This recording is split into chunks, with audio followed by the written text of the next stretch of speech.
Adapun yang pertama yaitu upaya mengembangkan sekolah berkarakter.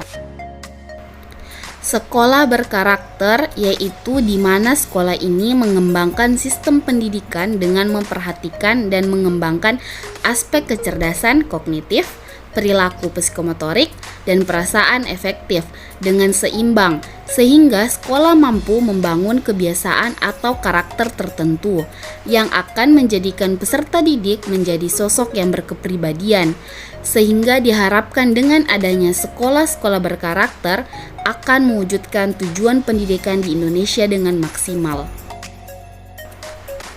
Untuk mewujudkan suatu sekolah yang berkarakter memerlukan kerjasama dari berbagai pihak, baik pendidik, peserta didik maupun komite sekolah. Sekolah yang selalu bersih, nyaman, dan aman untuk peserta didik akan menciptakan lingkungan sekolah yang kondusif dan mendukung proses pembelajaran yang sedang berjalan.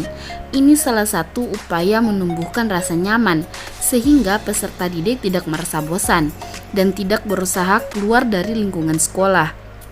Hal ini juga mengurangi angka bolos pada saat jam pelajaran maupun jam istirahat, sehingga setiap peraturan yang ada di sekolah dipatuhi oleh semua warga sekolah, bukan hanya peserta didik, tetapi juga pendidik dan yang lainnya.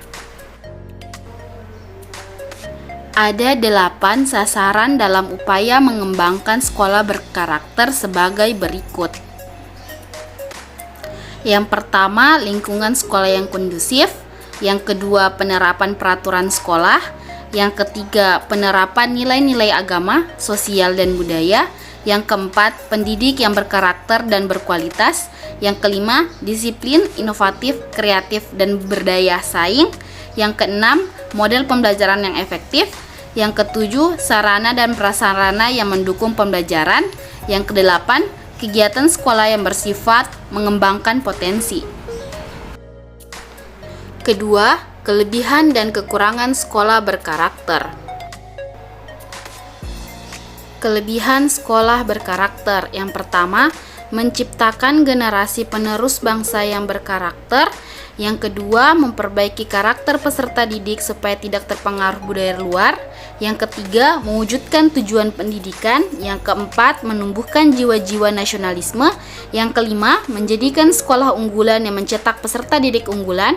Yang keenam, mencetak peserta didik berdaya saing tinggi. Yang ketujuh, menyeimbangkan pendidikan akademik dan pendidikan perilaku atau kepribadian.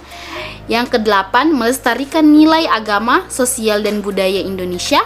Yang kesembilan, menumbuhkan sikap cinta tanah air.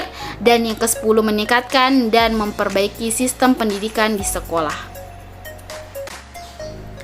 Adapun kekurangan pendidikan karakter, yang pertama, mendapatkan penolakan dari masyarakat awam karena dianggap menekan peserta didik. Yang kedua, membutuhkan waktu yang tidak sebentar. Yang ketiga, memerlukan kerjasama dari semua pihak. Yang keempat, memerlukan kesadaran dan kemauan dari semua warga sekolah. Yang kelima, memerlukan anggaran untuk menunjang pembangunan sekolah berkarakter. Yang keenam, menuntut semua warga sekolah untuk patuh. Yang ketujuh, menuntut semua warga sekolah untuk mengikuti dan memperbaiki kepribadian masing-masing. Kedelapan, peserta didik merasa diatur dan dibatasi dalam bertindak maupun berperilaku. Yang terakhir, menuntut pendidik berkualitas. Yang ketiga, melibatkan peserta didik menciptakan sekolah yang berkarakter. 1. Melibatkan para siswa dalam merencanakan dan melaksanakan program pendidikan karakter. Yang kedua, menggunakan pertemuan kelas untuk memberikan anak-anak suara dan tanggung jawab. Yang ketiga, melibatkan para siswa dalam pemerintahan siswa partisipatoris di tingkat sekolah. Yang keempat, memberikan kesempatan informasi bagi masukan siswa. Yang kelima, menantang para siswa untuk memimpin kampanye di sekolah. Yang keenam, menghargai kepemimpinan siswa.